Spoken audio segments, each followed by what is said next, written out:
we go any further, we have so much show tonight. Before we go any further, I would like to thank a man I just met. You met him the same time I did. Jason Kramer, Manicoke, Pennsylvania. Jason, good man.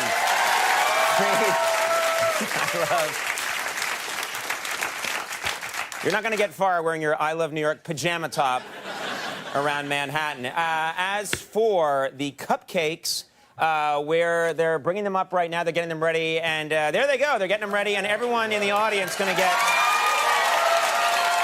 cupcakes. Those are good. From Magnolia Bakery. That's a fantastic place. I think they're giving us a little bit of a deal, because I think I was a little shortchanged.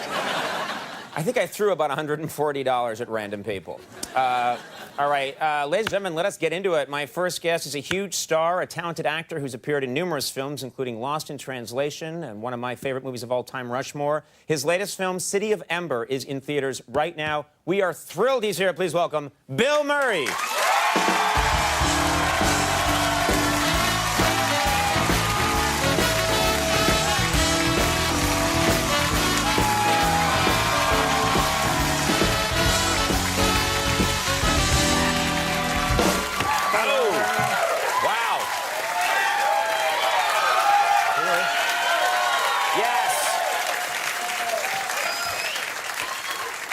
Wait until they get...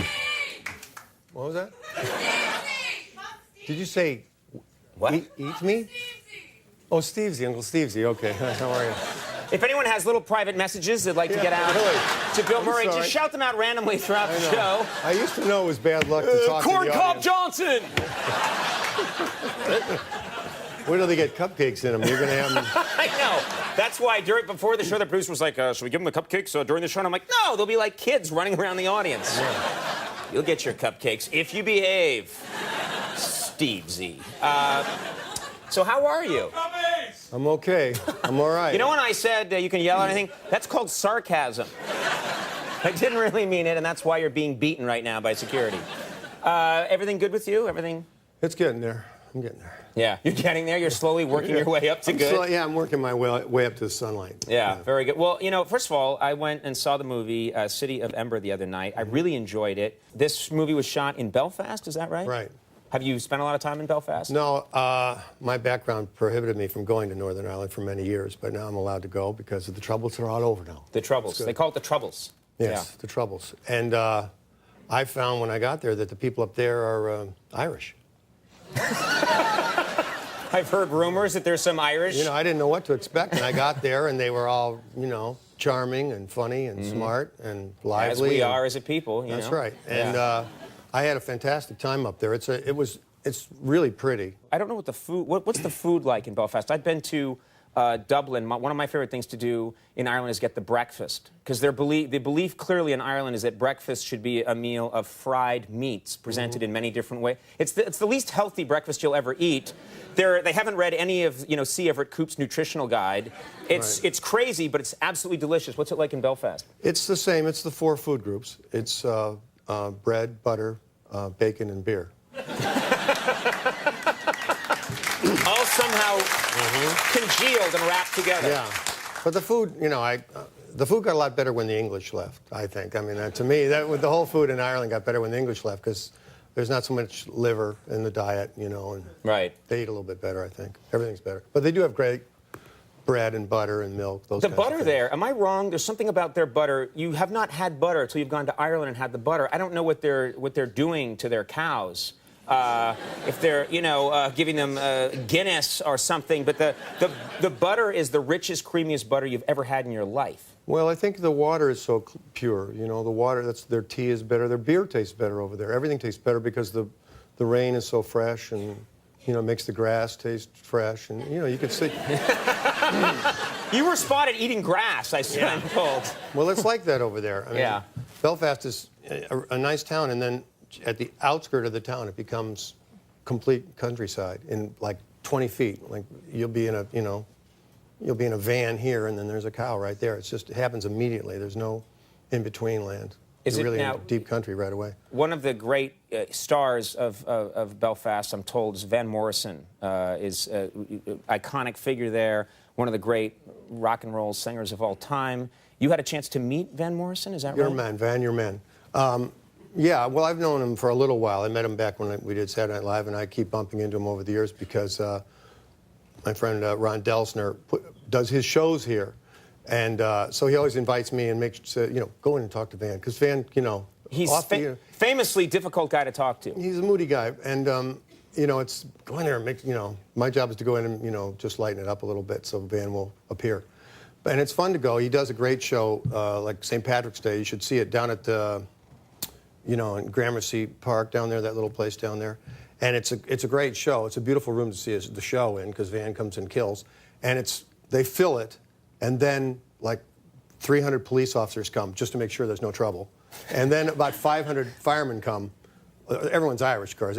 Just to make sure they're not over the seating limit in the place. So there's about 1,500 people in this. And while we're here, we might as well get a beer and watch the show. Just making sure everything's okay, and as long as you're up, that kind of thing. But, and it's a fantastic show, and it's St. Patrick's Day. He comes over, he arrives on the plane, and comes over and knocks him out. And I'm told, I don't know if it's true, that the only song you sing, the only song you play on the guitar and sing is Van Morrison classic Gloria. It's the only song I know the chords to. It's true, yeah. It turns out there's other songs that have the same chords, but I don't know the words. Yeah, I don't know the bridge of Gloria, but I do know the. I'd pay good money to see you sing and play Gloria, and I don't know if I would. I've given all my money away, but could you give us a little Gloria? I'll try. Just a little. Come on! Hi, Max. Hi, Max. How are you? Nice to see you. All right. You just make sure you play louder than I do, okay? That feels comfortable. Now, see, it could be out of tune. I wouldn't know. It's better for the song. See, it's a little short. See, I'm always sitting down. Give me something I can put my foot on. This is good stuff. Good roadie stuff. See, I really shouldn't have done this.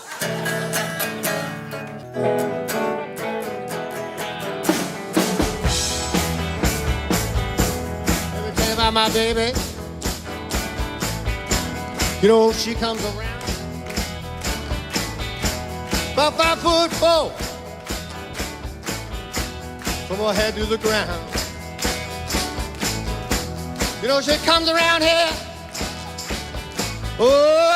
just about midnight. She made me feel so good, Lord. She made me feel all right.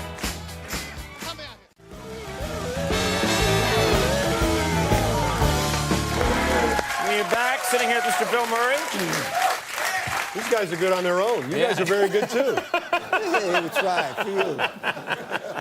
They have gotten better. I have to ask you something. There's this I guess, rumor out there about this, and I guess it's not a rumor even. It's a fact. You recorded a voice for a Ghostbusters video game. Is that correct? Yeah, it was my voice. It was your voice. Yeah. Yeah. Makes sense, yeah. Well, we wanted to jump on that video game bandwagon just about 25 years after the movie or so. So we wanted to get while the iron was hot. Yeah. And it was fun. They gave me they kept saying, well, we're going to do it. And then they said, well, we're going to ask your brother to do it. And I said, well, that's okay, I'll do it then in that case. But just to deny him that cash. Deny him that cash. Yeah.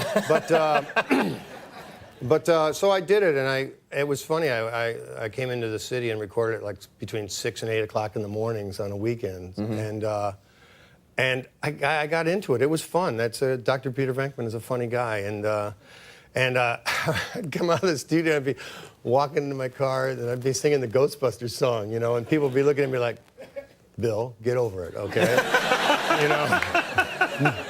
Move on, little man. Yeah. You enjoyed playing that character. Would you guys ever do another one?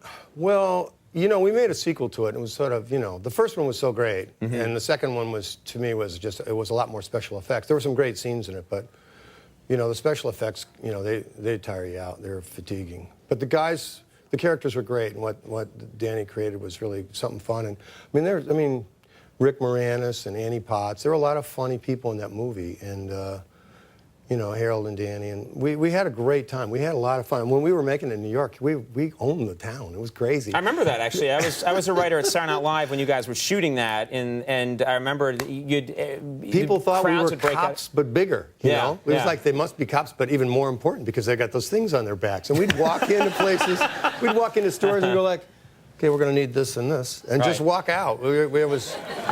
But so it was your excuse to steal, basically. Well, basically we just ran a lot of red lights in that car because no one was ever going to pull that thing over. You know, we're just like just driving around, honk honk, we're coming through. Now let's talk about City of Ember. This is it's a really interesting story. The screenplay it's based on a book. It first. comes from a book by a woman named Jeanne Deproux, if I pronounce her name correctly, and it's very popular in schools now. They teach it to kids in school, and the screenplay is by a woman named Caroline Thompson, who's like really one of my all-time favorite people. And I met her a long time ago, and I thought, and she took me out to like a diner that turned into a Mexican horn bar at night, and we just like blasting music, 105 degrees, and drinking rum. I thought, this is a writer I got to work with, you know.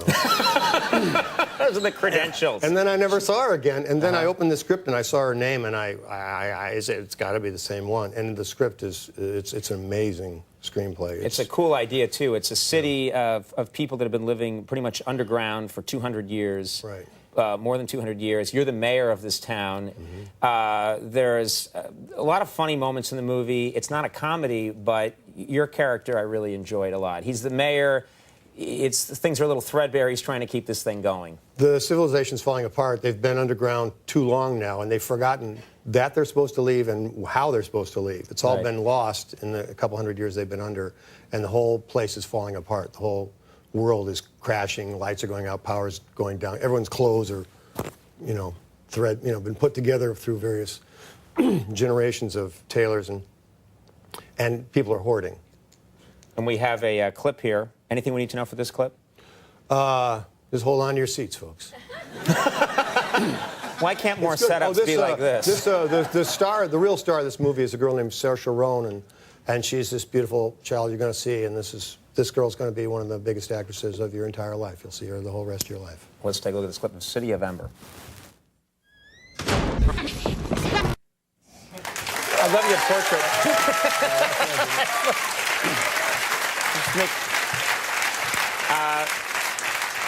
You should see City of Ember. You'll really enjoy it. That's out right now. Bill Murray, it's always a huge thrill for us to have you here.